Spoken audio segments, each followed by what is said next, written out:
ওখানে ইখতলাফ আছে বিষয়টা নিয়ে যে একজন নারী যদি স্বামীর সাথে সেপারেশন থাকে এমন, যেটা আহ, মানে ইদ্যতের যে সময় এবং ইদ্যতের যে কারণ, আল্লাহ রসুলের কাছে জিজ্ঞেস করা হচ্ছিল যে এই যে ইদ্যাতটা যে করবে এর পিছনে কারণ কি।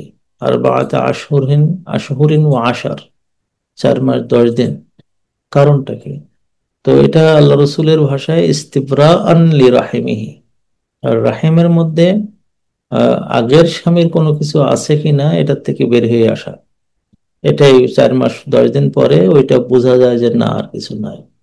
এইটাকে ধারণ করে কেউ কোনো কোনো আলেম মনে করেন যে 4 মাস 10 দিন দেরি করার দরকার নেই, যদি যেদিন তালাক দিচ্ছে তার আগে কমপক্ষে 1 বছর যদি তাদের সাথে দৈহিক মেলাঠুলা না হয় তাহলে এটা করা যায়।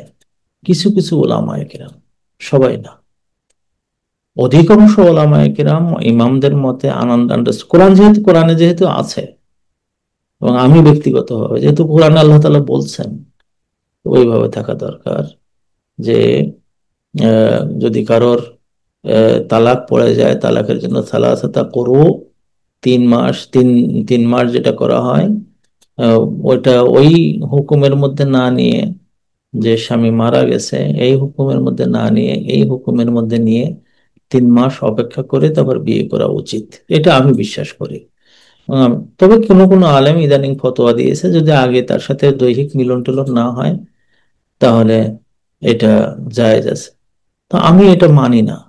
মানি না এই কারণে যে এখন স্বামী স্ত্রী গন্ডগোলগুলো এমন এক পর্যায়ে গেছে, দিনের ব্যাপারে তারা কেউ সত্যবাদী নাই। ও নারীকেও দেখেছি, পুরুষকে দেখেছি, শত শত ঘটনা তো আমাদের প্রত্যেক, এই জীবনে আমাদের প্রত্যেক বছরে আসতেছে, আমার কাছে আসে। এই যেখানে বসে খোদ মানে এখন ফতোয়া দিচ্ছি সেখানেও আসে। আমাদের দেখতে হয়। ও হাজি গাজী আলেম মৌলানা সব দেখছে, দাম্পত্য জীবনে গন্ডগোলের ক্ষেত্রে প্রায় সব মিথ্যা কথা কয়, সত্য কথা খুব কম লোক কয়। অনেক সমস্যা হয়, আমি নিজে দেখছি তো। একবার একবার একজনকে জুতা দিয়ে পিটাতে গেছিলাম। হ্যাঁ, আমার সামনে ফাজলামি করো। হ্যাঁ, লন্ডনে। তো আমার এই পিটানো ভাব দেখে টেকে রাগ টাগ দেখে তো ওর চলে গেল। ওরে বাবারে, কোন হুজুরের কাছে আসলাম! মানে খুব হুজুর, শয়তানি করার সুযোগ নেই। এই জন্য মানে অনেক মেয়েকে আমি দেখেছি, অনেক মানে ওই 2-3 জনের ক্ষেত্রে আমি দেখেছি যে পরবর্তী পর্যায়ে জানা গেছে যে উনি মিথ্যা কথা বলেছেন। এক মেয়ের ব্যাপারে কথা ছিল, এখানে এক মৌলানা সাহেব বিয়ে করে দিলেন, সে হলো আমার এক বন্ধুর মেয়ে, বাংলাদেশে, আমি জানতাম না সে তার মেয়ে ওটা। পরে বিয়ে মানে তালাক হয়ে গেছে, তালাক হয়ে গেছে আমি জানি। তারপরে তার পরের দিন বিয়ে হয়েছে, বিয়ে করেছেন আমাদের আরেক হুজুর।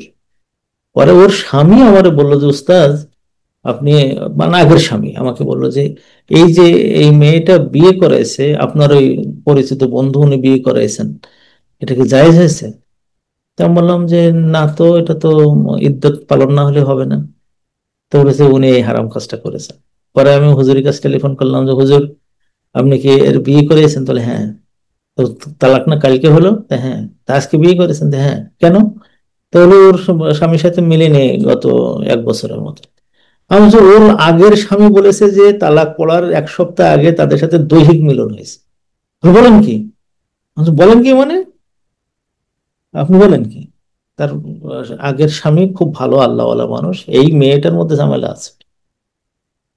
তো সে 2 জনের মধ্যে ঝামেলা না হলে তালাকে যায় না, এটা বোধে মনে রাখবেন। আমি আবার যেন মনে মনে না করেন যে মেয়ে বিদ্বেষী না। ছেলেটা একেবারে স্পষ্ট বলেছে যে আমি তালাক পড়ার 1 সপ্তাহ আগে দৈহিকভাবে মিলেছে। পরে যে যখন ওই মেয়েটার কাছে জিজ্ঞেস করা হলো, তাহলে ওটা সেই রকম মিলন না, ওই রকম বাচ্চা টাচ্চা হবে এরকম মিলন। তাহলে বাচ্চা টাচ্চা হবে এরকম মিলন না মানে কি? এই জন্য আমি ব্যক্তিগতভাবে ওই মতটা পছন্দ করি না। যেদিন তার খোলা দেবে সেখান থেকে 3 মাস দেরি করে সে বিয়ে করবে, এটা কোরআনের কথা এবং ওটাইতে শান্তি। আর যা আছে সব জায়গাতে ঝামেলা। ওই এটা তো আমার নিজের জীবনে ঘটা, এই লন্ডনে। এবং তাও আমার এক বন্ধু তার, এবং সে মহিলার দান মানে ইয়ে ইসলামপন্থী, আর পুরুষটাও ইসলামপন্থী। ইসলামপন্থী মানে ইসলামী আন্দোলন করে, এইরকম মানুষ। তাদের জীবনেও এরকম ঘটনা ঘটছে, আমার জীবন আমি এখানে দেখছি। এজন্য আমি এটা মানি না। এটা ইয়ে আছে, মত আছে, যদি তার আগে না হয় তাহলে ইদ্যত দরকার হয় না, কিন্তু আমার এই মতটা পছন্দ হয় না। পছন্দ হয় অধিকাংশ আলেম যেটা বলেছেন যে ইদ্যত করতে হবে। তো ওনাকে, যে যার বিয়ে এরকম হয়ে গেছে, গুনাহ একটা করেছেন, বিয়ে হয়ে গেছে, বিয়ে আদায় হয়ে গেছে কিন্তু গুনাহ করেছে, এটার মাথায় রাখা দরকার। ইস্তেগফার পড়বেন, আল্লাহর কাছে ফিরে আসবেন।